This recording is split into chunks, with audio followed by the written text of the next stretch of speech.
صل على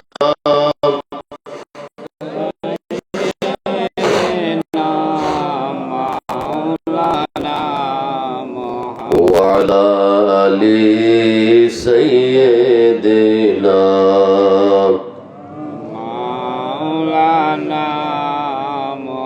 إن التيا ريح الصباح يوما إلى أرض الحرم بلغ سلامنا روزة فيها النبي المحترم اللهم صل على سيدنا مولانا محمد وعلى آل سيدنا مولانا محمد شوية الرواج لا إله إلا الله لا إله إلا الله لا إله إلا الله لا إله إلا الله الله বহু দূরে মদিনা আমরা কেমনে যাব জানি না বলুন বহু দূরে মদিনা আমরা কেমনে যাব জানি না দয়াল আল্লাহ দয়া করো দয়াল দয়া করো নসিব করো মদিনা লা ইলাহা ইল্লাল্লাহ লা ইলাহা ইল্লাল্লাহ লা ইলাহা ইল্লাল্লাহ আল্লাহ আল্লাহ আল্লাহ আল্লাহ আল্লাহ সবাই বলে আল্লাহ আল্লাহ আল্লাহ আল্লাহ আল্লাহ আল্লাহ আল্লাহ আল্লাহ আল্লাহ আল্লাহ আল্লাহ আল্লাহ আল্লাহ লা ইলাহা ইল্লাল্লাহ মুহাম্মাদুর রাসূলুল্লাহ সাল্লাল্লাহু আলাইহি ওয়াসাল্লাম বিসমিল্লাহির রহমানির রহিম ইয়া আইয়ুহাল্লাযীনা আমানুত্তাকুল্লাহা হাক্কা তুকাতিহি ওয়া লা তামুতুন্না ইল্লা ওয়া আনতুম মুসলিমুন صدق الله مولانا العظيم وصدق رسوله النبي الأمين الكريم مولاي صل وسلم وبارك عليه সবাই আমার সাথে পড়বেন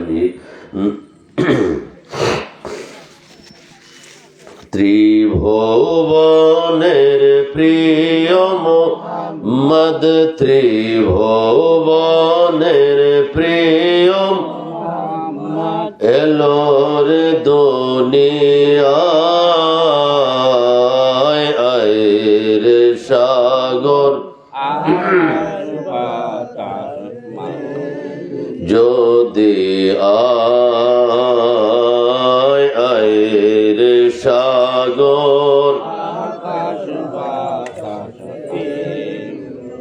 দেখা মে না মায়ের কোলে শিশু দোলে ইসলাম দোলে কচি মুখে শাহাদতের বাণী সে শোনায় আয়ের সাগর দেখবি যদি আয়ের সাগর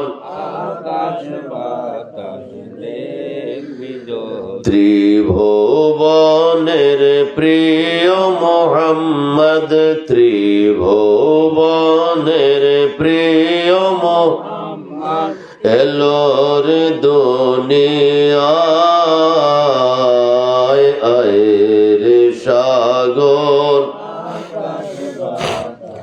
দেখবি যদি আয় আয় রে সাগর রব্বি সাল্লি ওয়া সাল্লিম ওয়া বারিক আলাইহি। আজকের এই ঐতিহ্যবাহী বগুড়া কোন থানা এটা ধনুক থানার মইনিয়া যুব ফোরামের ব্যবস্থাপনায় আয়োজিত নোরানি ইমানি ইরফানি মাহফিলের সদরে জলসা সভাপতি মহোদয় এবং আমাদের আজকের এই মাহফিলে মঞ্চে উপস্থিত ঐতিহ্যবাহী মাইজভান্ডার দরবার শরীফের সম্মানিত খলিফাবৃন্দ এবং মইনিয়া যুব ফোরাম কেন্দ্রীয় পরিষদের সম্মানিত সাধারণ সম্পাদক জনাব খলিফা শাহ মোহাম্মদ আসলাম হোসেন আল মেজভান্ডারি সাহেব এবং আজকের এই মাহফিলে উপস্থিত মইনিয়া যুব ফোরামের যুগ্ম সাধারণ সম্পাদক হাবিবুর রহমান পায়েল সহ অত্র এলাকার পরম শ্রদ্ধাভাজন মুরব্বিয়ানে কেরাম, যুবক ভাইয়েরা, পর্দানিশীন মা ও বোনেরা, আসসালামু আলাইকুম ওয়া রাহমাতুল্লাহি ওয়া বারাকাতুহু। ওয়া আলাইকুম আসসালাম ওয়া রাহমাতুল্লাহি ওয়া বারাকাতুহু। আপনারা সবাই কেমন আছেন? আলহামদুলিল্লাহ। প্রচন্ড ঠান্ডা পড়তেছে। আমরা ঠান্ডার কারণে এমন ভাবে বসেছি, যেহেতু নাকে ঠান্ডা প্রবেশ করে, মুখে ঠান্ডা প্রবেশ করে, এই জন্য আমাদের অনেকের মাফলার, অনেকের চাদর, অনেক কিছু দিয়ে আমরা পেঁচিয়ে বসেছি। এই কারণে আমরা অনেক লোক থাকার পরেও দুরূদ শরীফে জিকির আজকারে উচ্চভাবে আওয়াজ করতে পারি নাই। ঠান্ডা আমাদেরকে বাধা দিয়ে রেখেছে। আসলে আজকে এই একটু ঠান্ডাটা বেশি পড়তেছে, কুয়াশাও বেশি পড়তেছে। আমরা অল্প সময় বেশিক্ষণ আলোচনা আমরা করব না। এরপরেও আমরা কোরআন এবং সুন্নাহ থেকে সংক্ষিপ্ত কিছু গোছানো কথা বলার শোনার চেষ্টা করব। আল্লাহ তাআলা আমাদেরকে তৌফিক দান করুক, আমাদের আশা বসা কবুল করুক, সবাই বলি আমিন।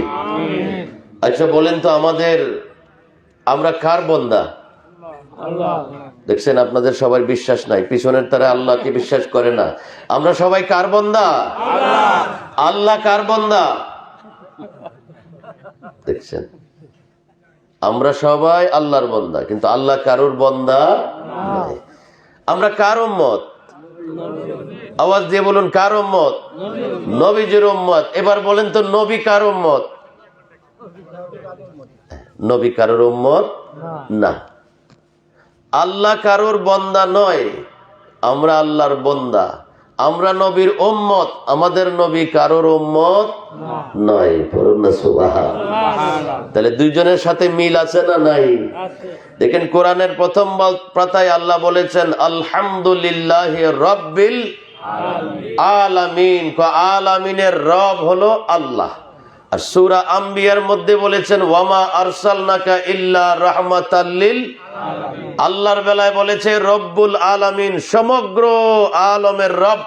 নবীর পরিচয় করে দিয়েছেন আমাদের নবী, তিনি কে? কই রহমাতুল লিল আলামিন। যত আলমের জন্য আল্লাহ রব, তত আলমের জন্য আমাদের নবী রহমত। সুবহানাল্লাহ।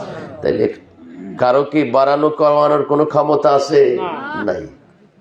আমরা আল্লাহর বান্দা, নবীর উম্মত। আল্লাহ কারোর বান্দা নয়, নবীও কারোর উম্মত নয়। এই জন্য আমাদেরকে আল্লাহর বান্দা হিসেবে, নবীর উম্মত হিসেবে আল্লাহ তাআলা আমাদেরকে কবুল করুক, সবাই বলি আমিন। আমরা পবিত্র কোরআনুল কারীম থেকে একটা আয়াতে কারিমা তেলাওয়াত করেছি, সূরা আল ইমরানের 102 নম্বর আয়াত। এটা আমাদের এই কোরআনুল কারীম থেকে আয়াত আমরা পেশ করেছি।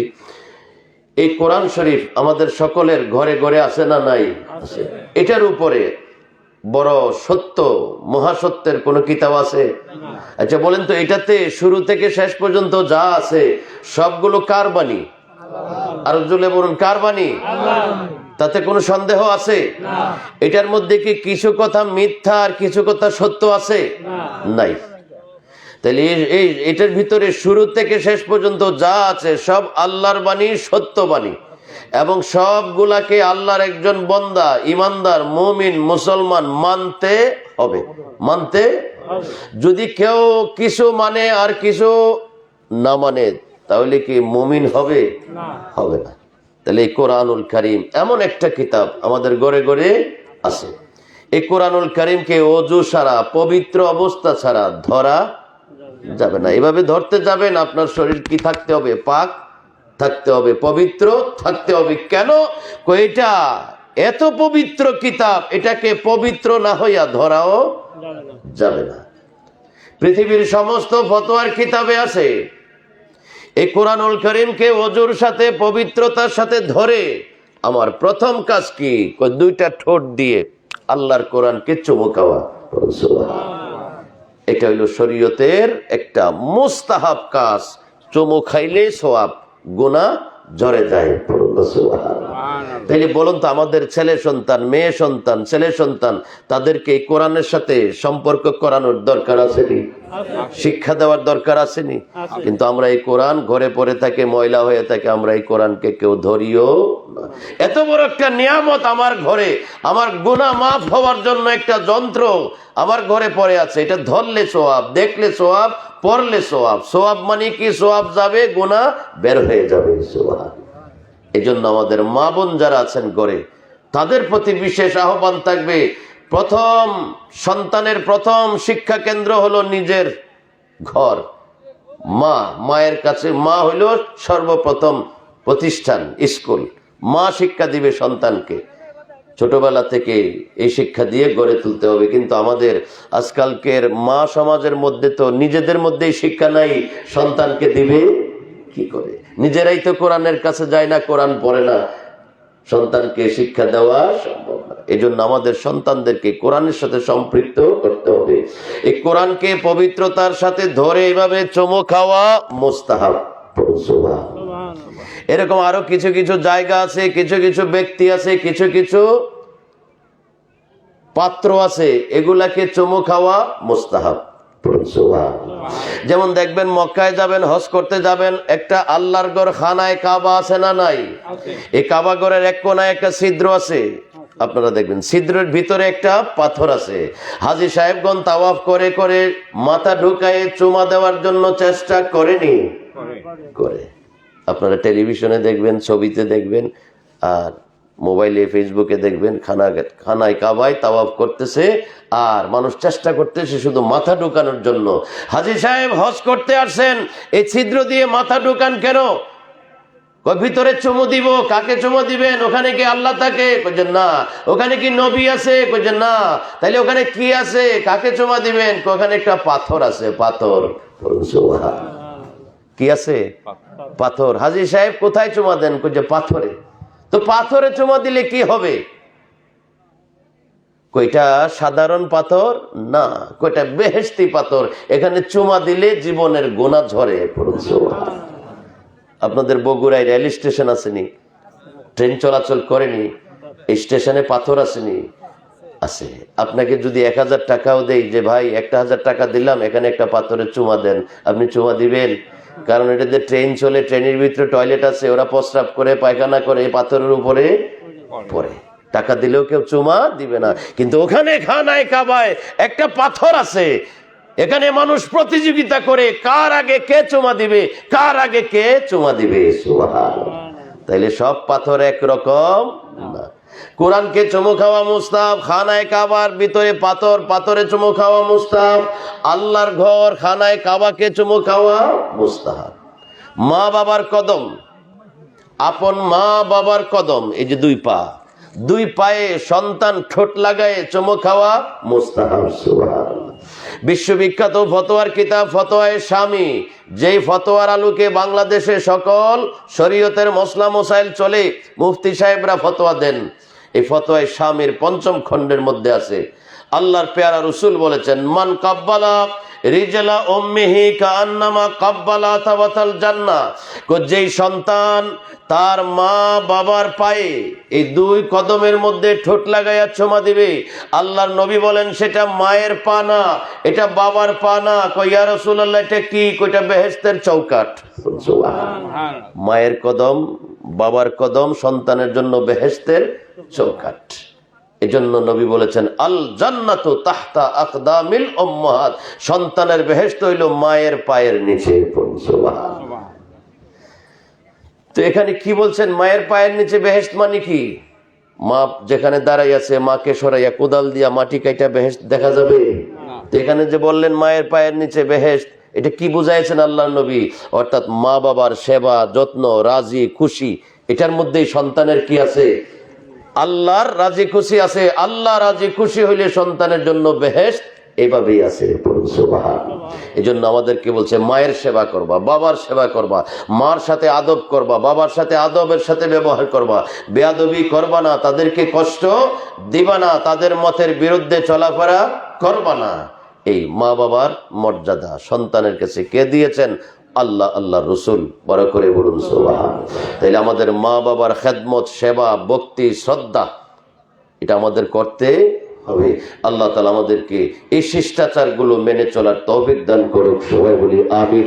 মুহাব্বতে পড়ি আল্লাহুম্মা সাল্লি আলা সাইয়্যিদিনা মাওলানা মুহাম্মদ ওয়া আলা আলি সাইয়্যিদিনা মাওলানা আল্লাহ তুমি দয়া করো, নসিব করো মদিনা, নবীজিকে না দেখাইয়া কবর দেশে নিও না। আল্লাহুম্মা সাল্লি আলা সাইয়্যিদিনা মাওলানা মুহাম্মদ ওয়া আলা আলি সাইয়্যিদিনা শাফিয়ানা মুহাম্মদ। একটু আওয়াজ দিয়ে বলি মারহাবা। মারহাবা। তাইলে সকল কিতাবে চুমু দেওয়া যাবে না, চুমু দিলে সওয়াব হবে না, কিন্তু এইটা একটা কিতাব, এটার মধ্যে চুমু দিলে সওয়াব হবে। সকল পাথরে চুমু দেওয়া যাবে না, চুমু দিলে সওয়াব হবে না, কিন্তু হজরে আসওয়াদ কাবাগরের ভিতরে যে পাথর, সেই বেহেশতি পাথরে চুমা দিলে কি হবে? সওয়াব হবে, গুনাহ মাফ হয়ে যাবে। সুবহানাল্লাহ। সকলের কদমে চুমা দেওয়া যাবে না, সকলের পায়ে চুমা দেওয়া যাবে না। ওই পাটা যদি হয় মার পা, ওই পাটা যদি হয় বাবার পা, ওই পাটা যদি হয় কোনো নবী রসুলের পা, ওই পাটা যদি কোনো আল্লাহর ওলির পা, গাউস কুতুব পীর আউলিয়ার পা, ওই কদমে চুমু দিলে কি হবে? সওয়াব হবে। সুবহানাল্লাহ। ওইটাকে বলা হয় কদম বুসি। কি বলা হয়? কদম বুসি। সিলসিলার মধ্যে, তরিকার মধ্যে, আমাদের তরিকায় মাইজবান্ডারিয়ার মধ্যে ভক্তি আছে, কদম বুসি আছে, অর্থাৎ পীরের পায়ে গিয়ে কি দেই? চুমা দে। পীরের পায়ে চুমা দেওয়াকে বলে কদম বুসি। এটাকে সেজদা বলে। সেজদা এক জিনিস, কদম বুসি আরেক জিনিস। মায়ের পায়ের মধ্যে চুমু দেওয়া, বাবার পায়ে গিয়ে চুমু দেওয়া, নবী রসুলের পায়ে চুমা দেওয়া, ওলি আব্দাল গাউস কুতুব পীর আউলিয়া উস্তাদের পায়ে চুমা দেওয়া, এটাকে বলা হয় কদম বুসি। কদম বুসি অর্থ হইল, কদম অর্থ পা, বুসি মানে চুমা, পায়ে গিয়ে চুমা দেওয়া, এটাকে বলে কদম বুসি। পায়ে চুমা দেওয়াকে সেজদা বলে না, যদিও দেখতে মনে হয় সেজদার মতো হইতেছে। পায়ের কাছে গেলে মাথাটা নবে, এইভাবে যাবে, নামাজে যেভাবে সেজদা দিই এভাবে মনে হবে। দূর থেকে অনেকে মনে করে ওই দেখো, ওই দেখো, আল্লাহ ছাড়া ওই যে পীরের কাছে সেজদা দিতেছে। না ভাই, আপনি আসেন, বসেন, দেখেন, জানেন, তারপরে মন্তব্য করেন। আমরা তো জানার আগে, দেখার সময়, দেখার আগে মন্তব্য করি। ওই দেখো সেজদা করতেছে, সেজদা করতেছে। সেজদা আল্লাহকে ছাড়া, ইবাদতের সেজদা কাউকে করা কি শিরিক? কাউকে করা শিরিক। সেজদা 5 প্রকার। সেজদা 5 প্রকার। এগুলো আমাদের জানা থাকতে হবে, না জানা থাকলে ফিতনা ফাসাদ হবে। জানার অভাবে ফিতনা ফাসাদ হয়। যাদের মধ্যে জানা আছে এই সমস্ত বিষয়গুলো নিয়ে, তাদের মধ্যে ফিতনা ফাসাদ হয় না। আপনারা সবাই জানেন, এই কোরআন শরীফে আছে আদম আলাইহিস সালামকে সেজদা দিয়েছে কারা? ফেরেশতারা। তো আদম কি আল্লাহ? না, কখনোই না। আদমকে সেজদা দেওয়ার জন্য ফেরেশতাদেরকে কে বলছে? হুকুম কে দিয়েছে? আল্লাহ। আল্লাহ। তাহলে আল্লাহ ছাড়া না কাউকে সেজদা দেওয়া জায়েজ নাই। তাহলে ওই আল্লাহ কিভাবে হুকুম দেয় ফেরেশতাদেরকে তোমরা আদমকে সেজদা করো? তাহলে দেখা যায় আদম এক জিনিস, আল্লাহ আরেক জিনিস। তাইলে আল্লাহকেও সেজদা দেওয়া যায়, আবার আল্লাহর হুকুমে ফেরেশতারা কাকে সেজদা দিছে? আদমকে। তাইলে আদমের সেজদা আল্লাহর সেজদা না, আল্লাহর সেজদা আদমের সেজদা না। এগুলো আমাদেরকে কোরআন ঘাইটা বুঝতে হবে, পড়তে হবে। আমরা তো বুঝার আগে, পড়ার আগে ফতোয়া শুরু করি। এই জন্য সমাজের মধ্যে কি হয়? বিশৃঙ্খলা, ফিতনা, ফাসাদ হয়। আপনাদের এলাকায় নাও থাকতে পারে, আমাদের এদিকে এগুলা নিয়ে ফিতনা ফাসাদ হয় না জানার কারণে। তাইলে আল্লাহ যে হুকুম দিল আদমকে সেজদা করো, ফেরেশতাদেরকে, তাহলে যদি শিরিক হইয়া থাকে আল্লাহ ছাড়া কাউকে সেজদা দেওয়া, তাইলে আল্লাহ কি শিরিক শিখাইতেছে? বোঝা তো যায় আল্লাহ শিরিক শিখাইতেছে। তাইলে আমাকে বুঝতে হবে, হ্যাঁ সেজদা তাইলে বিভিন্ন রকমের আছে। একটা আল্লাহর, একটা আদমের, একটা সুহ সেজদা নামাজের মধ্যে আছে না? সুহ সেজদা এক জিনিস। কোরআন শরীফ পড়তেছেন একটা আয়াত আসবে সেজদার, তখন আপনাকে সেজদা দিতে হবে, এটা এক জিনিস। আরেকটা আছে শুকরানার সেজদা। আপনি একটা মহান মনের আশা একটা পূরণ হয়েছে, পূরণ হওয়ার পরে আপনি আল্লাহকে একটা সেজদা দিলেন, এটা হলো শুকরানার সেজদা। তো এই সেজদাগুলো, এগুলো আমাদের জানা থাকতে হবে, না জানলেই সমস্যা হয়।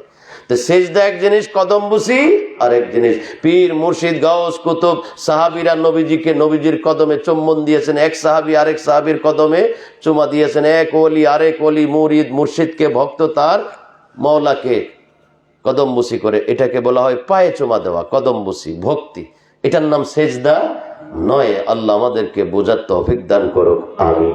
তো এই কোরআনুল কারীমের শুরু থেকে শেষ পর্যন্ত কয়টা সূরা আছে বলতে পারবেন? মাশাআল্লাহ, 114টা। এর মধ্যে সবচেয়ে বড় সূরা হলো সূরাতুল বাকারা। বাকারা শব্দের অর্থ কি? গাভী গরু। দেখেন তো কোরআনটা এত বড় সূরা, একটা নবীর নাম দিয়ে হইতে পারতো, একটা অলির নামে হইতে পারতো, অন্য কিছুর নামে হইতে পারতো। কোরআনটা শুরু হইতেই একটা গরুর নাম দিয়ে শুরু হয়েছে। সবচেয়ে ছোট সূরা কোনটা? সূরাতুল কাউসার। সূরাতুল কাউসার, ইন্না আ'তাইনাকাল কাউসার, এটা সবচেয়ে ছোট সূরা। আর আয়াতের সংখ্যা কত? বিল ইখতিলাফ 6666। 6666। এই গোটা কোরআনের আয়াতের ভাগ হলো 4 ভাগ। আয়াত কয় প্রকার? 4 প্রকার, 4 ভাগে। একটা ভাগ হলো শরীয়তের, একটা ভাগ আয়াত হলো তরিকতের, একটা ভাগ আয়াত হলো হাকিকতের, আরেক ভাগ আয়াত হলো মারেফতের। পড়ুন না সুবহানাল্লাহ।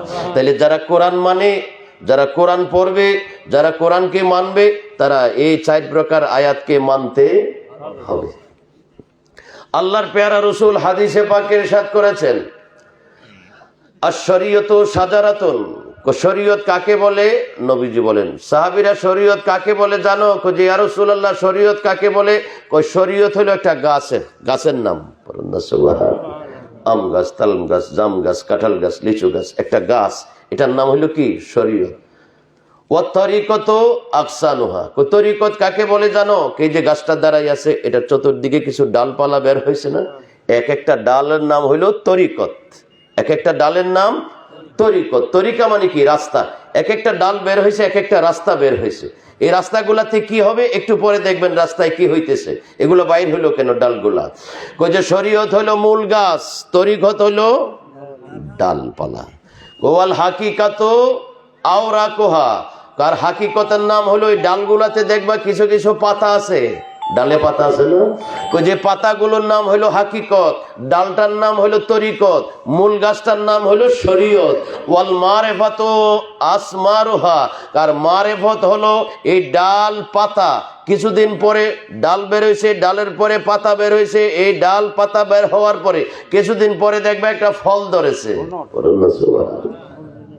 আম ধরে না, জাম ধরে না, কাঁঠাল ধরে না, ধরে। এই কাঁঠালগুলা ধরার আগে ডাল বের হয়, ডালের পরে পাতা বের হয়, পাতার পরে একটা কাঁঠাল বের হয়। মূল গাছটা হলো শরীয়ত, ডালটা হলো তরিকত, পাতাগুলা হলো হাকিকত, ফলটা হলো মারেফত। আচ্ছা বলেন তো, যদি গাছ না থাকে ডালগুলা থাকবে?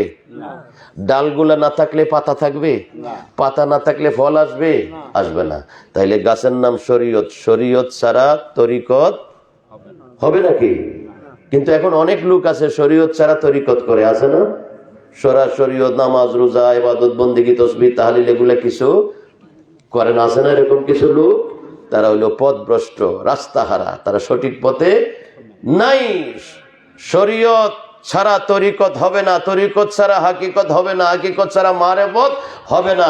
তাই শরীয়ত, তরিকত, হাকিকত, মারেফত এই চারটা জিনিস যার জীবনের মধ্যে আছে তার জীবনটা হলো আলোকিত জীবন, দুনিয়া আখেরাতের মুক্তি শান্তির জীবন। সুবহানাল্লাহ। শুধু শরীয়ত নিয়ে বসে থাকলে হবে না, শুধু মারেফত নিয়ে বসে থাকলে হবে না। তরিকত, হাকিকত, শরীয়ত, মারেফত চারোটা। এই কোরআনুল কারিমে শরীয়তের আয়াত আছে 500। বলেন তো কয়শো? আপনাদের কষ্ট হইতেছে? প্রচন্ড ঠান্ডা, আমার নাক টাক সব বন্ধ হয়ে আসতেছে, কথা বলতে খুব কষ্ট হইতেছে, নাক বন্ধ। যাক, শরীয়তের আয়াত হলো 500। তো কোরআনে জানি মোট আয়াত কত ছিল? 6666। তো 6666 থেকে 500 চলে গেছে, বাকি আছে কত? 6166। তো শরীয়তের আয়াত দিয়ে কি হয়? কয় নামাজ, রোজা, হজ, যাকাত, তাসবিহ, তাহলিল, ইবাদত, বন্দেগী, হালাল, হারাম, বিবাহ, শাদী, তালাক, যত ধরনের ইবাদত আছে, আইন কানুন, বিধিবিধান আছে কোরআনের 500 আয়াত দিয়ে, ওইটার নাম হইল শরীয়ত। সুবহানাল্লাহ। তাইলে আরো আয়াত বাকি আছে 6166। এগুলা কার বাণী? বলেন তো সবাই, কার বাণী? আল্লাহর বাণী। এখন যদি আমি শুধু 500 আয়াত মানি, শরীয়ত মানি, আর বাকি আয়াতগুলো যদি না মানি, তাইলে আমি ইমানদার হব না। এই বাকি 6166 আয়াতে কি আছে, কি কথা আল্লাহ বলছেন, সেগুলো আমার জানার দরকার আছে। এই শরীয়তের আয়াত হইল 500, তরিকতের আয়াত হইল 1900, হাকিকতের আয়াত হইল 2100, মারেফতের আয়াত হইল 2166টা। এবার আপনি যোগ করেন মোবাইলে, ক্যালকুলেটর বের করে 500, 1900, 2100 আর 2166, মোট হয় 6666টা। সুবহানাল্লাহ। গোটা কোরআন মতো যারা চলবে তাদের শরীয়ত লাগবে, তরিকত লাগবে, হাকিকত লাগবে, মারেফত লাগবে। তো শরীয়ত শিক্ষা দে কোথায়? শরীয়ত শিক্ষা দে মাদ্রাসায়, শরীয়ত শিক্ষা দে বই পুস্তকে, শরীয়ত শিক্ষা দে স্কুল কলেজে, শরীয়ত শিক্ষা দে মসজিদে, শরীয়ত শিক্ষা দে মিম্বরে। তো তরিকত, হাকিকত, মারেফত সেগুলোও তো লাগবে। সেগুলো কোথায় শিক্ষা দেয়? সেগুলা স্কুলে শিক্ষা দেয় না, সেগুলা ইউনিভার্সিটিতে শিক্ষা দেয় না, সেগুলা মসজিদে শিক্ষা দেয় না, সেগুলা মুহাদ্দিসে শিখাইতে পারে না, এগুলো ইমাম সাহেবে শিখাইতে পারে না, এগুলো খতিব সাহেবে শিখাইতে পারে না, সেগুলো আপনার মাদ্রাসায় শিখাইতে পারে না। তাইলে হুজুর সেগুলা শিখায় কোথায়? তরিকত কোথায় শিখতে হয়? মারেফত, হাকিকত কোথায় শিখতে হয়? সেগুলা কি জিনিস আমরা কিভাবে জানবো? কোথায় গেলে জানবো? সেগুলা শিক্ষা হয় নবীর দরবারে। সুবহানাল্লাহ। তো হুজুর এখন তো নবী নাই, আছে নাকি নবীর দরবার? নাই। তো এখন আমরা কোথায় যাব? বলেন তো, আপনাদের এলাকায় পুকুর আসেনি? পুকুর নাই? আছে। পুকুরে পানি আসেনি? টিউবওয়েল আসেনি? টিউবওয়েলে পানি আসেনি? বিভিন্ন বাড়ি ঘরে নিচে, মাটির নিচে মোটর বসায়, মোটর বসাইয়া পানি তোলে, আসেনি? মনে করেন মোটরে পানি নাই, পুকুরে পানি নাই, খালে পানি নাই, বিলে পানি নাই, টিউবওয়েলে পানি নাই, পানি উঠতেছে না, শুকিয়ে গেছে। আজান হয়েছে, আল্লাহু আকবার, আল্লাহু আকবার। আজান হওয়ার পরে, আজানের পরে কি হয়? নামাজ হয়।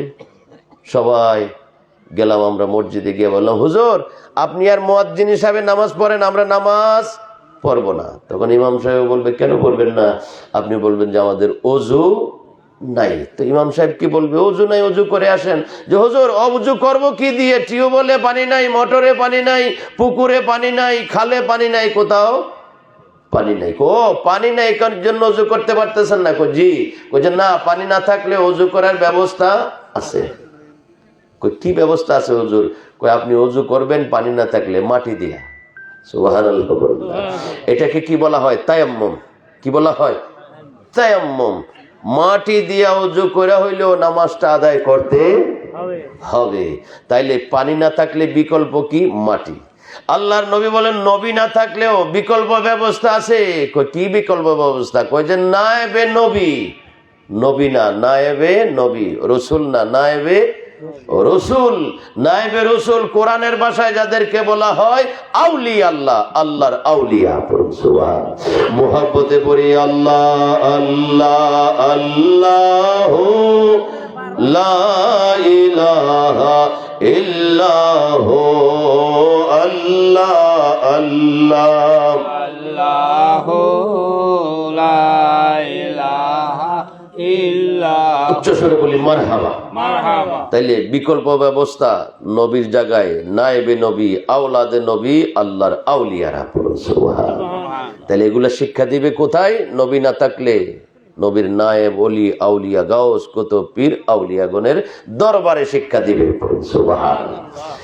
এজন্য একজন আলেম হওয়ার পরেও, একজন মুহাদ্দিস হওয়ার পরেও, একজন মুফতি সাহেব হওয়ার পরেও, একজন মসজিদের খতিব হওয়ার পরেও একজন কামেল পীরের সন্ধান করে ওই পীরের কাছে বয়াত হইতে হয়, গিয়ে ওখানে তরিকত শিখতে হয়, হাকিকত কি জিনিস শিখতে হয়, মারেফত কাকে বলে শিখতে হয়। স্কুল কলেজ মাদ্রাসায়ও যেতে হয়, আবার কামেল ওলি আউলিয়া খুঁজে বের করতে হয়, গিয়ে তাদের কাছে বয়াত গ্রহণ করে মুরিদ হয়ে তাদের সোহবত করে তাদের থেকে এলমে মারেফত, এলমে তরিকত, এলমে হাকিকত শিখতে হয়। পড়েন সুবহানাল্লাহ। হুজুর এই কথা যে বললেন মুরিদ হইতে হবে, মুরিদ হওয়ার পরে তরিকত, হাকিকত, মারেফত শিখতে হবে, এগুলা মুখে বললে হবে? কোরআনের দলিল লাগবে না? হাদিসের দলিল লাগবে না? লাগবে। কোন জিনিস নিজের ইচ্ছা মতো করা যাবে না। যে জিনিস কোরআন হাদিসে নাই সেই জিনিস আপনি ইচ্ছা করলেই করতে পারবেন না। এই কোরআনুল কারীমের মধ্যে সূরা ফাতাহ একটা সূরা আছে, এই সূরা ফাতার 10 নম্বর আয়াতে আল্লাহ তাআলা বলেছেন, ইন্নাল্লাযীনা ইউবায়ুনাকা ইন্নামা ইউবায়ুনাল্লাহ ইয়াদুল্লাহি ফাওকা আইদিহিম। ইয়া রাসূলুল্লাহ, যে সমস্ত ঈমানদার সাহাবীরা এইমাত্র আপনার হাতের উপরে হাত রেখে বয়াত গ্রহণ করেছে, আপনার কাছে মুরিদ হয়েছে, ইয়াদুল্লাহি ফাওকা আইদিহিম, তাদের হাতের উপরে আমি আল্লাহর হাত ছিল। সুবহানাল্লাহ। তো বায়াতের কথা, মুরিদের কথা কোরআনের কোথায় আছে? কই নামাজের কথা যেই কোরআনে আছে, মুরিদ বায়াতের কথা এই কোরআনে আছে। যেই পৃষ্ঠায় নামাজের কথা আছে, পরের পৃষ্ঠায় বায়াত মুরিদের কথা আছে। সুবহানাল্লাহ। তো আমরা এক পৃষ্ঠার ওয়াজ করি, নামাজের ওয়াজ করি, কিন্তু পরের পৃষ্ঠায় বায়াত মুরিদের কথা আছে, সেই পৃষ্ঠার ওয়াজ আমরা করি না। করে নাকি? কত প্যান্ডেল হয়, কত মাহফিল হয়, কত কোরআনের তাফসীর মাহফিল হয়, কত বড় বড় মাহফিল হয়, কোনোদিন তো পীর মুরিদের কথার ওয়াজ শুনি না, কোনোদিন বয়াতের ওয়াজ শুনি না। কেন? নামাজের ওয়াজ শুনতেছি, রোজার ওয়াজ শুনতেছি, হালালের ওয়াজ শুনতেছি, হারামের ওয়াজ শুনতেছি, পর্দা পশিদার কথা শুনতেছি, কত কিছু শুনতেছি, কিন্তু এই কোরআনের কথা, আউলিয়ার কথা আছে, এই কোরআনে বয়াতের কথা আছে, এই কোরআনে মহিলা বয়াতের কথা আছে, কোথায় আছে, কিভাবে আছে, কি করতে হবে, সেগুলা তো আমরা পাই না। তাহলে দোষটা কার? আমাদের। এজন্য হাসরের ময়দানে পীরের কাতার হবে 12টা। কয়টা হবে? 12টা পীরের কাতার হবে, 11টা যাবে জাহান্নামে পীরের দল, একটা পীরের কাতার, একটা পীরের দল যাবে জান্নাতে। সুবহানাল্লাহ। এজন্য হাসরের ময়দানে আগে বিচার হবে আলেমদের, যারা ওয়াজ করে, যারা আল্লামা, যারা মুফাসসিরে কোরআন, এখানে বসে বসে যারা ওয়াজ করি মাইক দিয়ে আপনাদেরকে শোনাই, আপনাদের বিচারের আগে আমাদের বিচার হবে। আপনাদেরটা হবে নরম বিচার, আমাদেরটা হবে গরম বিচার। আপনাদেরটা, আমাদেরটা হবে কঠিন শক্ত, আপনাদেরটা হবে নরম। কারণ আপনাদের চেয়ে দোষী বেশি আমরা।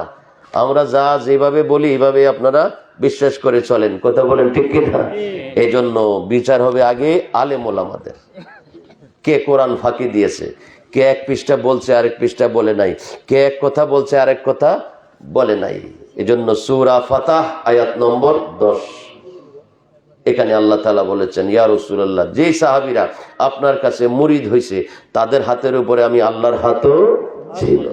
এরপরে 18 নম্বর আয়াত, একই সূরার 18 নম্বর আয়াতে আল্লাহ বলতেছেন, লাকাদ রাদিয়াল্লাহু আনিল মুমিনিনা ইয ইউবায়ুনাকা তাহতা শাজারা। কই ইয়া রাসূলুল্লাহ, একটা গাছের নিচে 1400 সাহাবী একসাথে আপনার কাছে মুরিদ হয়েছে, বয়াত হয়েছে, আমি আল্লাহ তাদের উপর রাজি হয়ে গেছি। সুবহানাল্লাহ। যে কোরআনে নামাজের কথা আছে, সেই কোরআনে বয়াতের কথা আছে। আরেকটা সূরার নাম সূরাতুল মুমতাহিনা, আয়াত নম্বর 12 নম্বর আয়াত পড়বেন। আল্লাহ বলেন ইয়া আইয়ুহান নবিয়্যু, হে দয়াল নবী, ইযা জাআকাল মুমিনাত, মুমিনা মহিলারা আপনার কাছে আসবে। আল্লাহ, তারা আমার কাছে কেন আসবে?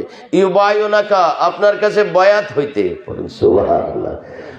নবীজি বলেন আমি কি করব? আল্লাহ বলেন ফাবায়ুহুন্না, আপনি তাদেরকেও কি করবেন? বায়াত করবেন। তো নবীজি মহিলাদেরকেও বয়াত করছে, পুরুষ সাহাবীদেরকেও বয়াত করেছে। পুরুষদেরকে যেভাবে করেছেন মহিলাদেরকে সেইভাবে করে, পুরুষদেরকে হাতে হাত ধরে করেছেন, মহিলাদেরকে কাপড় দিয়ে করেছেন। এভাবে এক পাশে মহিলা ধরেছে, আরেক পাশে নবীজি ধরেছেন। কারণ মহিলাদের হাতে হাত দিয়ে ধরা জায়েজ নাই, মুহররম ব্যতীত বাকি তারার হাতে ধরা জায়েজ নাই। এই কারণে নবীজি সকল মহিলাদের কি কাপড়ের মাধ্যমে বয়াত করেছেন, আর পুরুষদেরকে কি হাতে হাতে বয়াত করেছেন। এই জন্য বয়াত অত্যন্ত একটা গুরুত্বপূর্ণ জিনিস। নামাজ, রোজা, হজ, যাকাতের পাশাপাশি কিন্তু আমাদের দেশে ওই জিনিসটার বেশি আলোচনা হয়। বয়াত ছাড়া কেউ নাই। বড় পীর আব্দুল কাদের জিলানীর নাম শুনছেন? বড় পীর আব্দুল কাদের জিলানী 1000 বছর আগে উনি একটা কোরআনের তফসির লিখেছেন। তফসিরটার নাম হলো তফসিরে জিলানী। উনি বহু আরবি ভাষায় বহু কিতাব লিখেছেন। গুনিয়াতুত তালিবিন, সিররুল আসরার, ফতোয়াতে রব্বানিয়া, বহু কিতাব লিখেছেন আরবি ভাষায়। উনি মুফাসসিরে কোরআন ছিলেন, মুহাদ্দিসে আজম ছিলেন, মুফতি আজম ছিলেন। ওনার চেয়ে বড় আলেম তৎকালীন সময় আর কেউ ছিল না। কিন্তু উনি এত সব কিছু, এশার নামাজের সময় ওযু করতেন, এই এক ওযু দিয়া ফজরের নামাজ পড়তেন। সুবহানাল্লাহ। কয় বছর? 40 সানা, 40 বছর। 40 বছর একজন মানুষ এশার নামাজের সময় ওযু করত, এই ওযু দিয়ে ফজরের নামাজ পড়তো। তাইলে আমরা জানি শরীয়তের মশালা, আপনারাও জানেন, ওযু করার পরে যদি 1 মিনিটও ঘুমান, ঘুম থেকে ওইটা আবার ওযু করতে হবে। তাইলে বড় পীর এশার সময় ওযু করত, এশার নামাজ পড়তো, এই ওযু দিয়ে ফজরের নামাজ পড়তো। তাইলে মাঝখানে উনি 1 মিনিটও ঘুমায় নাই। তাহলে সারা রাত্র উনি কি করেছেন? এত বড় একজন নামাজি ছিলেন, এত বড় একজন আলেম ছিলেন, এরপরেও আবু সাইদ মখজুমি একজন আল্লাহর ওলির কাছে গিয়ে মুরিদ হয়েছে। সুবহানাল্লাহ। একটু চিন্তা করবেন ঘরে শুয়া শুয়া যে আমি কয় ওয়াক্ত নামাজ পড়ি, আমি কতটুকু ইবাদত করি, আমি কতটুকু বندگی করি। আর বড় পীর আব্দুল কাদের কেমন মানুষ ছিল? ওনার মতো মানুষ যদি নামাজ, রোজা, হজ, যাকাত, মা বাবার খেদমত, সেবা সবকিছু করার পরেও গিয়া যদি মুরিদ হইতে হয়, তাহলে আমার হইতে হবে কি না? এটা আপনি গিয়ে ঘরে চিন্তা করবেন। খাজা মঈনুদ্দিন চিশতির নাম শুনছেন? আজমির শরীফে খাজা মঈনুদ্দিন চিশতি, যিনি ডাক দিয়েছেন সাগরের পানি কোথায় চলে আসছে? বদনার মধ্যে চলে আসছেন। খাজা মঈনুদ্দিন চিশতি কত বড় আল্লাহর ওলি।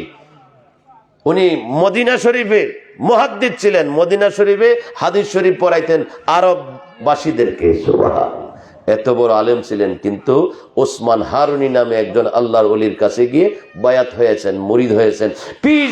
20 বছর পীরের দরবারে খেদমত করেছে। সুবহানাল্লাহ।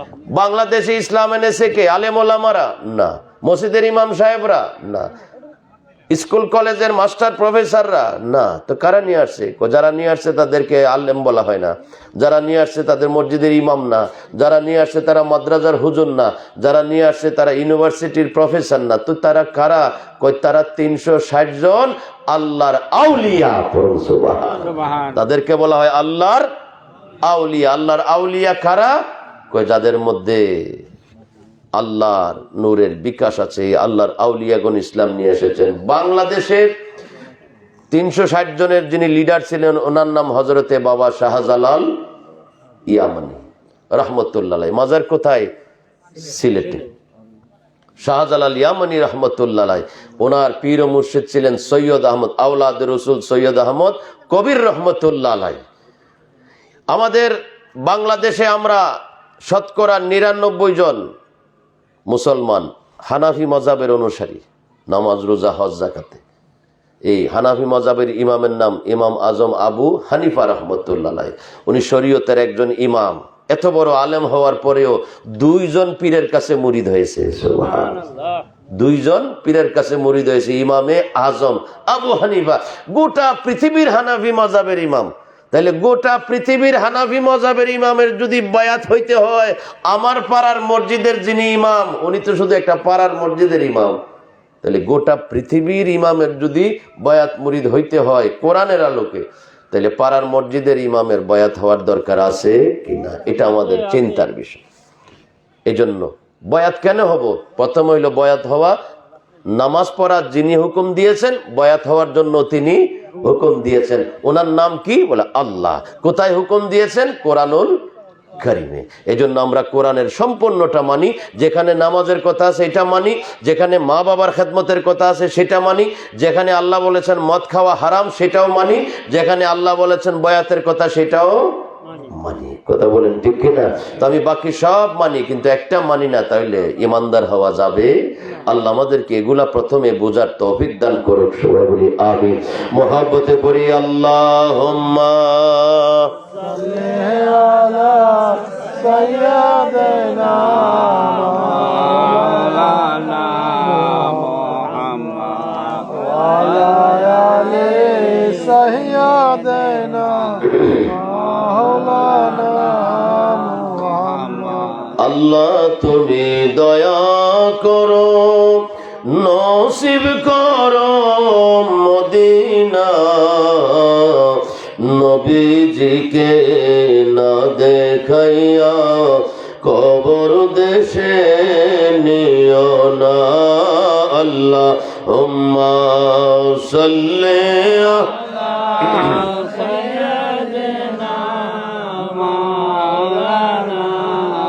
মুহাম্মদ ওয়া আলা আলি।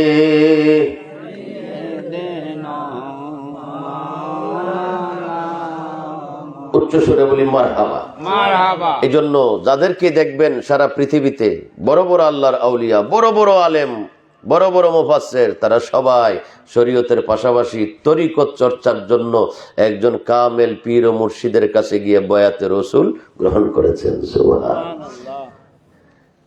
কারণ আল্লাহর পেয়ারা রসুল বলেছেন, মেশকাত শরীফেও আছে, মান মাতা ওয়া লাইসা ফি উনুকিহি বাইআতুন ফাকাদ মাতা মাইতাতান জাহেলিয়া।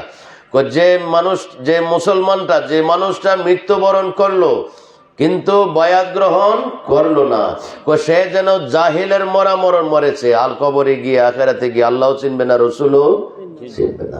সুবহানাল্লাহ। এজন্য নামাজ, রোজা, হজ, যাকাত, জিকির, আজকার, তসবিহ, তাহলিল, মা বাবার খেদমত, হালাল হারাম বেঁচে চলে, সঠিক পথে চলে, সব কিছু করে আল্লাহ ওয়ালা একজন মানুষের কাছে গিয়ে বায়াতে রসুল গ্রহণ করে নিজের সাধনা করতে হয়।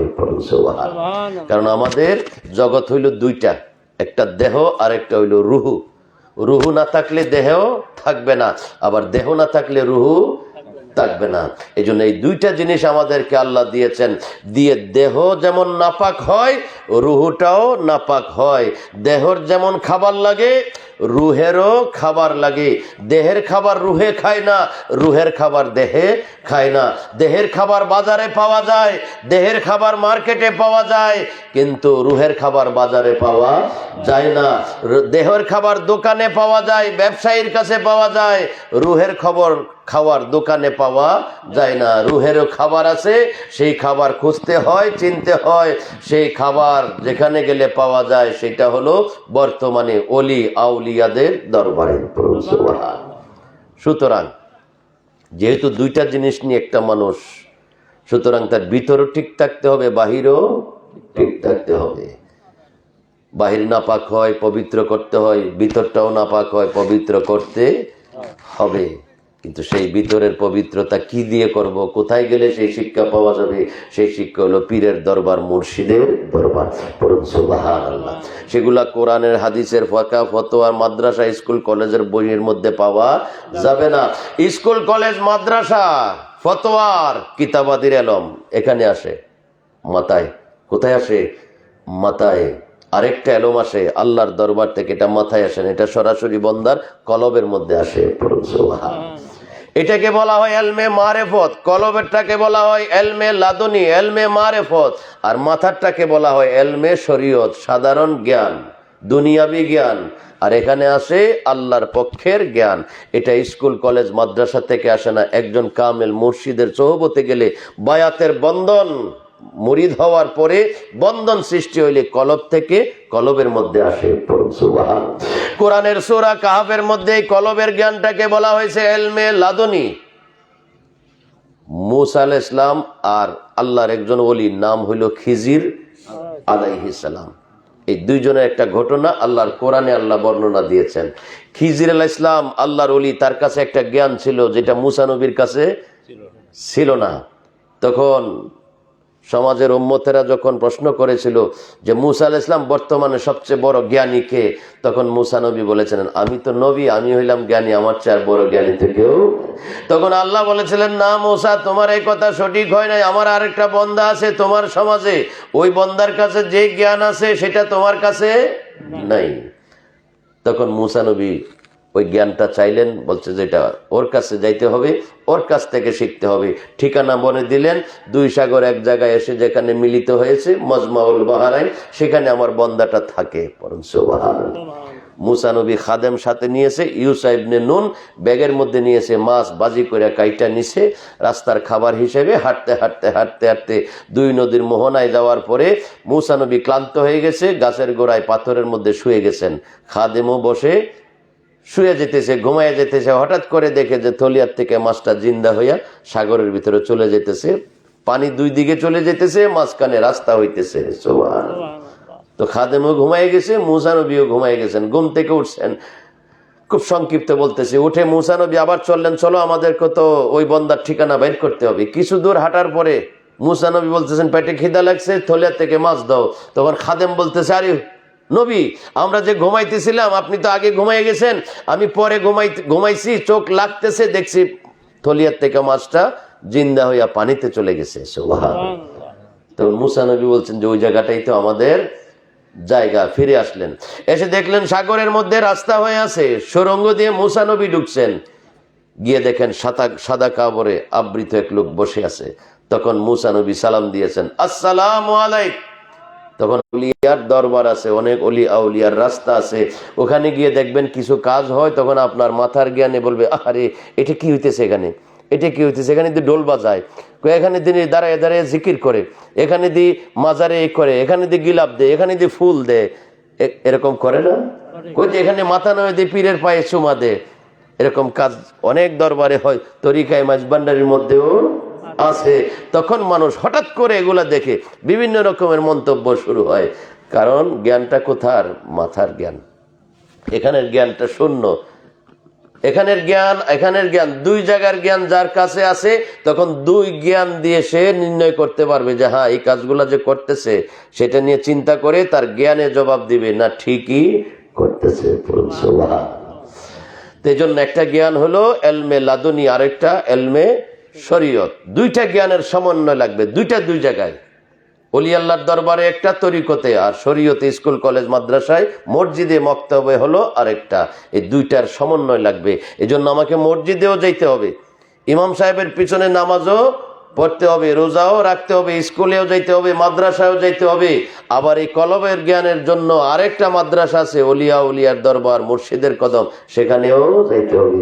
এই জন্য আমাদের যে তরিকায় মাঝবান্ডের সিলসিলায় যে গান আছে, গান একটা গানের মধ্যে আছে, সেই স্কুলের এমনি ধারা বিচার নাই রে জোয়ান বোরা, সিনাই সিনাই লেখা পড়া শিক্ষা দিতেছে। কত স্কুলই তো আছে, কিন্তু আমাদের যে স্কুলটা এটা একটু ভিন্ন। কেমন ভিন্ন? সব স্কুলে খাতায় কলম কাগজে মাস্টারে শিখায়, কিন্তু এই স্কুলটা ভিন্ন, এখানে খাতা কলম কাগজ কিছুর দরকার হয় না। সেই স্কুলের এমনি ধারা বিচার নাই রে জোয়ান বোরা, সিনাই সিনাই লেখা পড়া শিক্ষা দিতেছে। মাস্টারও মহিনা ছাড়া এলমেলা দুনির পড়া, মাস্টারও মহিনা ছাড়া এলমেলা দুনির পড়া, কাগজ কলম দোয়াত কালির কি দরকার আছে? গোসল আজম মাঝবান্ডারি স্কুল কইলাছে আমার, গোসল আজম মাঝবান্ডারি স্কুল কইলাছে। চলো রে মন তরায় যাই, বিলম্বের আর সময় নাই, চলো রে মন তরায় যাই, বিলম্বের আর সময় নাই, গোসল আজম মাঝবান্ডারি স্কুল কইলাছে। এটা হলো গৌসুল আজম মাঝবান্ডারির স্কুল। কে সে? কে সেই গৌসুল আজম মাইজ ভান্ডারী? কোথায় ওনার বাড়ি? ওনার বাড়ি বাংলাদেশে, ওনার বাড়ি চট্টগ্রাম জেলায়। কোন থানায়? কই ফটিকছড়ি। গ্রামের নাম কি? কই মাইজ ভান্ডার। পড়ুন না সুবহানাল্লাহ।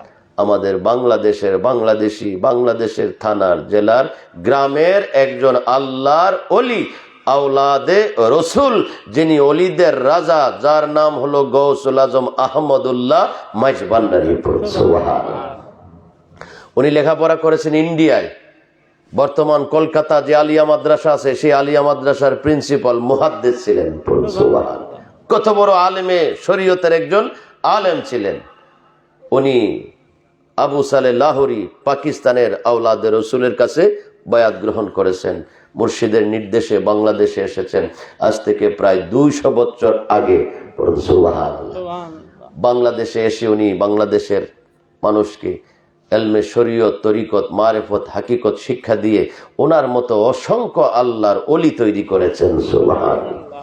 ওনার কাছে এমন পাওয়ার ছিল, এই যে কলবের জ্ঞানের পাওয়ারটা, এই জ্ঞান দিয়ে যারা যা কিছু দেখে না, উনি এই কলবের জ্ঞান দিয়ে তা দেখতে পাইতেন। সুবহানাল্লাহ।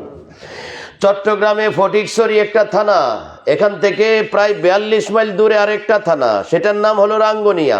ওখানে পাহাড়ের মধ্যে মুরিদ লাকড়ি কাটতে গেছে। আজকের লাকড়িটা মুর্শিদের দরবারে নিয়ে আসবে, নিয়ত করে লাকড়ি কাটতে গেছে। কাটা শেষ, রশি দিয়ে বেঁধেছে, বেঁধে মাথায় তুলবে আর চলে আসবে। এমনি জঙ্গলার থেকে বড় বাঘ একটা বের হয়ে হাঁ করে আসতেছে তারে খাওয়ার জন্য।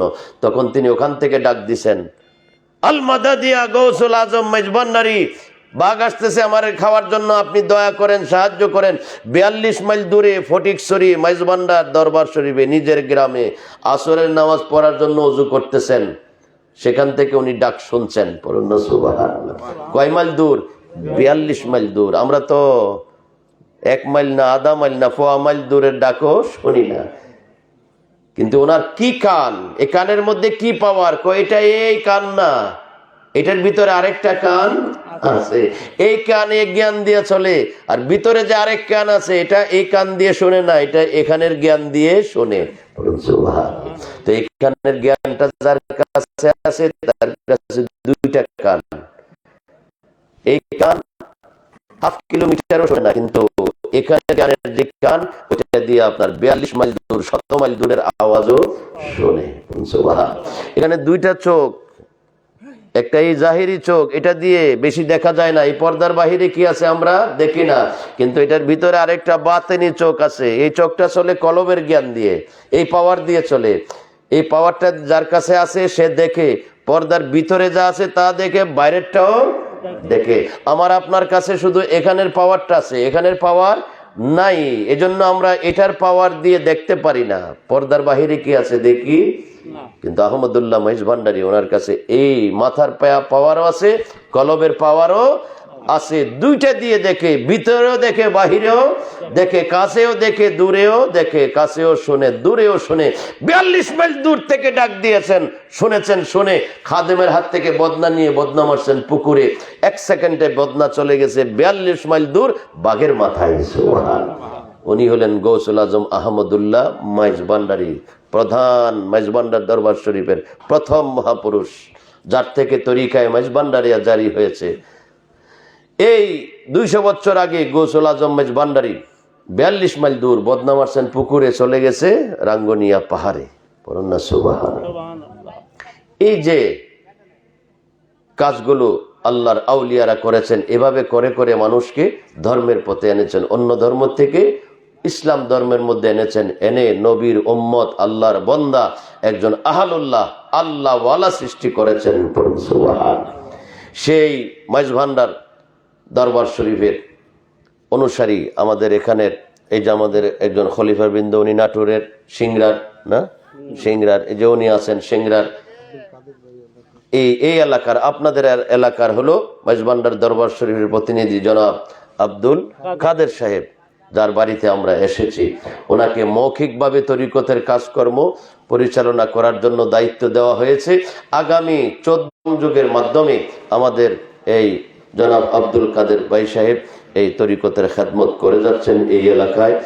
তো এই পথের প্রতিনিধি বা এই এলাকায় তরিকায় মাইজ ভান্ডারিয়ার আগমন কোত্থেকে? চট্টগ্রাম ফটিকছড়ি মাইজভান্ডার দরবার শরীফ থেকে। সেখানে বিভিন্ন কর্মসূচি হয়। এগুলো আমাদেরকে সময়ে সময়ে আমাদেরকে কোরআন হাদিস জ্ঞান রিসার্চ করে আমাদেরকে এগুলা জেনে নিতে হয়। জানলে যে কোনো জিনিস সহজ হয়। যেমন ধরেন, বলেন তো 5 ওয়াক্ত নামাজ পড়া কি ফরজ? 5 ওয়াক্ত নামাজ পড়া ফরজ, কিন্তু সব সময় পড়তে পারবেন না। এই 5 ওয়াক্ত নামাজ পড়া আবার হারাম হয়ে যায়। সুবহানাল্লাহ। হুজুর কখন হারাম হয়, কিভাবে হারাম হয়? 3 অবস্থায় নামাজ পড়া হারাম। কয় অবস্থায়? 3 অবস্থায়। শরীয়তের ফতোয়ার কিতাবে আছে, আলেম ওলামাদেরকে জিজ্ঞেস করবেন। একটা হলো সূর্য মাথার উপরে আছে, এই টাইমে আপনি নামাজ পড়তে পারবেন না। সূর্য ডুবতেছে এই টাইমে নামাজ পড়া হারাম। সূর্য উঠতেছে এই টাইমে নামাজ পড়া হারাম। আপনার শরীর নাপাক, আপনি নামাজ পড়তে পারবেন? তখন নামাজ পড়া হারাম, নামাজ পড়তে পারবেন না। এজন্য সব জিনিসের হালাল আছে, হারাম আছে।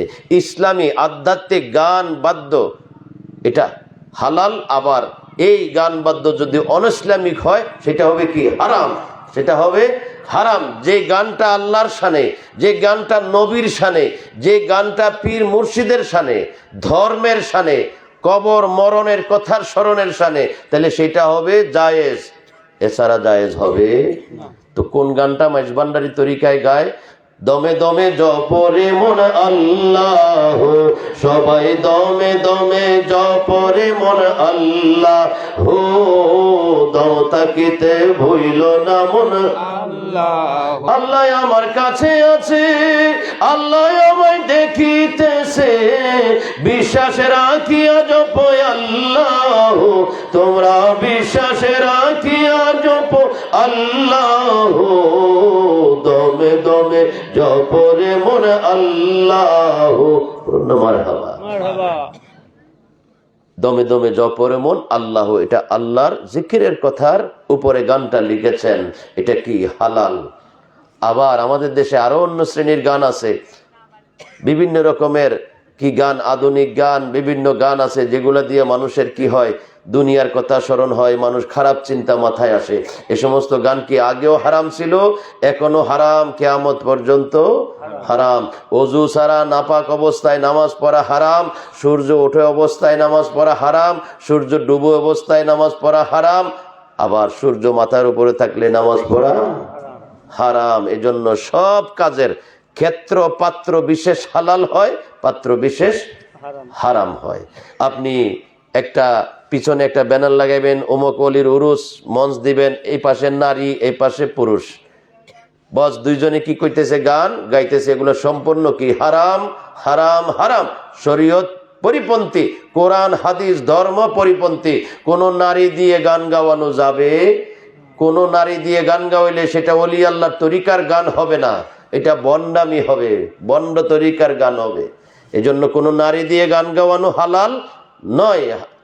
কোরআন হাদিস ইজমা কিয়াস 4টার দলিলের আলোকে কিছু কিছু আল্লাহর ওলিগণ কিছু কিছু তরিকায় আধ্যাত্মিক সামা, আধ্যাত্মিক গান বাজনা জায়েজ করেছেন। এজন্য সব গান জায়েজ নাই, সব বাজনা জায়েজ নাই।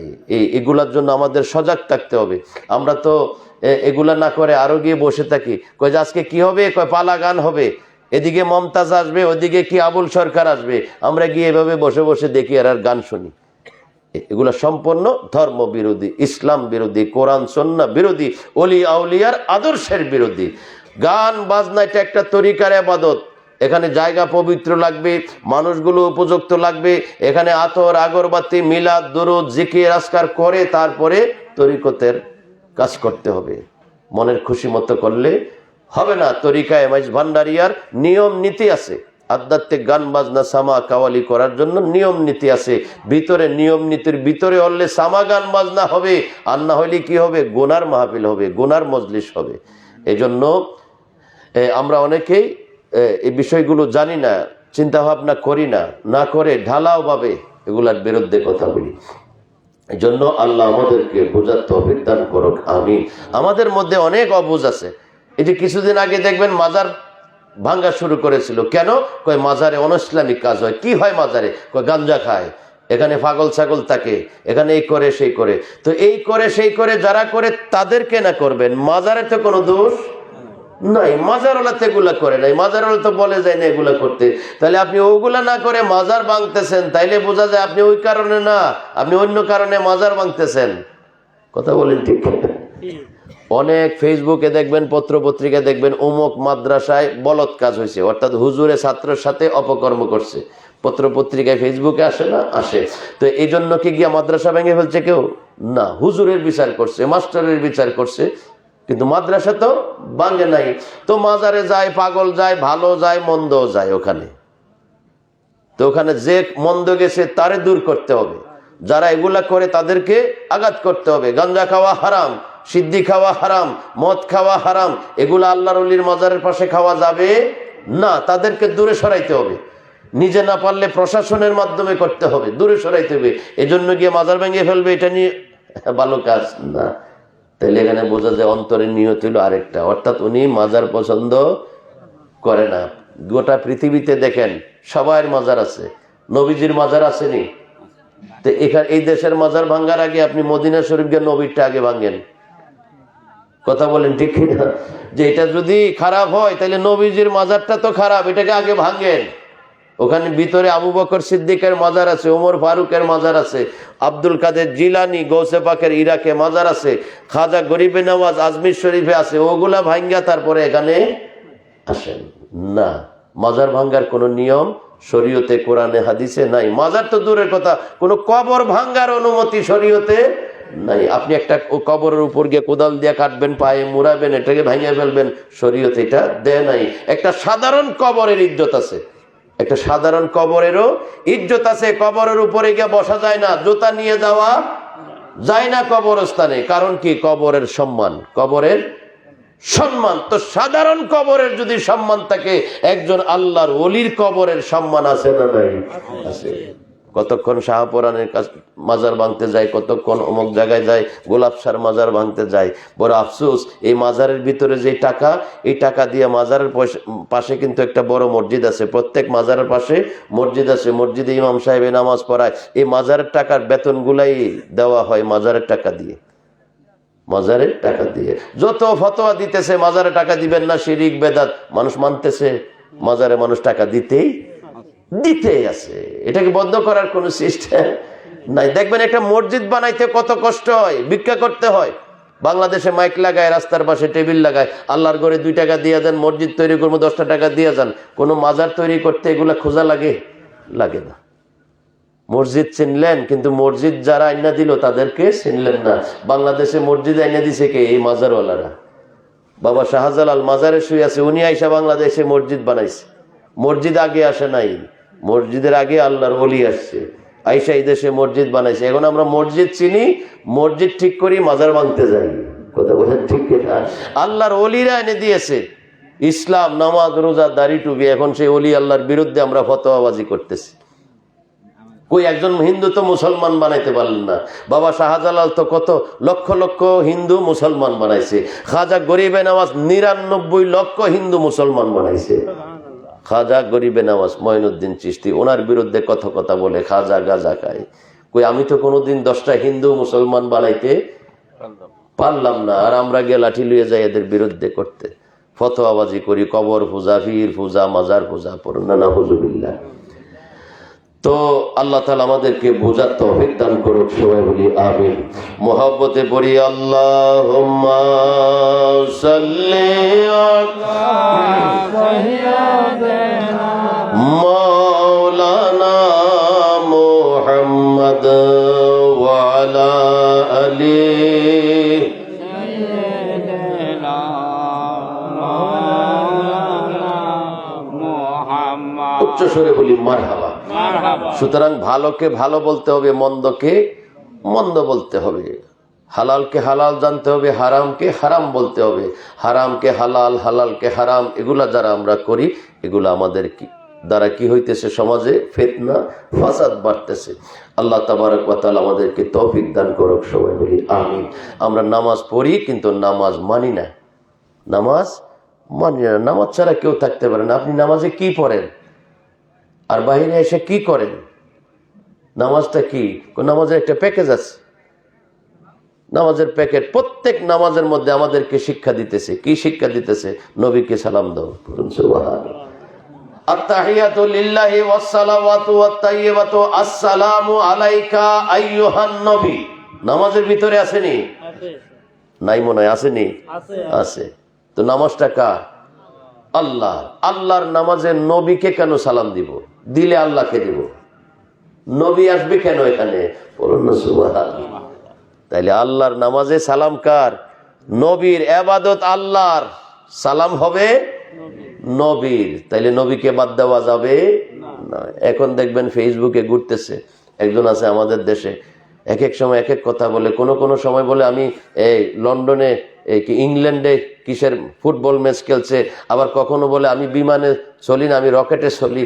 তারপরে কোনো সময় বলে আবার এক এক সময় কোন ইউনিভার্সিটিতে পড়াইছে, কিছুদিন আগে বলছে ওনার নাম হইলো তারেক মনোয়ার, মাওলানা তারেক মনোয়ার। কিছুদিন আগে বলছে, ফেসবুকে ঘুরতেছে এখন, আল্লাহ ছাড়া কোনো ব্যক্তির নামে স্লোগান হবে না। আপনারা ফেসবুকে দেখবেন। তাহলে আল্লাহর নামে যদি, আল্লাহর নাম ছাড়া কোনো ব্যক্তির নামে যদি স্লোগান না হয়, তাহলে আল্লাহর পরে নবী আসেনি? আছে। তাহলে নবীর নামও কি হয়েছে? বাদ গেছে। নবীর নামেও স্লোগান দেওয়া যাবে না। তাহলে আপনি আজান পরিবর্তন করতে হবে।